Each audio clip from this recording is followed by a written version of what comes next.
Gjatë gjithë sezonit veror, turistët e huaj, por edhe pushuesit vendas mund të marrin shërbim shëndetësor për çdo rast urgjencë në qendrën shëndetësore verore Theth, që është në funksion të plot 24 orë në ditë, në 7 ditë të javës. Qendra është e pajisur për të përballuar urgjencat dhe ofron shërbim falas gjatë gjithë sezonit veror. Infermierja e qendrës shëndetësore verore në Theth shpreh se shërbimi është non-stop 24 orë. Shërbimet që kryhen më së shumti janë nga pickimet e gjarprit, pickimet nga insektet dhe matjet e tensionit. Quhem Vjollca Uruçi, infermiere pranë qendrës shëndetësore verore të Thethit.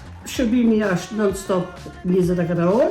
Shërbimet që kryhen më së shumtit janë nga pickimet e gjarprit, pickimet nga insektet, matjet e tensionit. Qendrat shëndetësore verore do të qëndrojnë të hapura deri në 30 shtator 2025 për një sezon turistik të sigurt dhe të shëndetshëm për të gjithë pushuesit vendas dhe ata të huaj.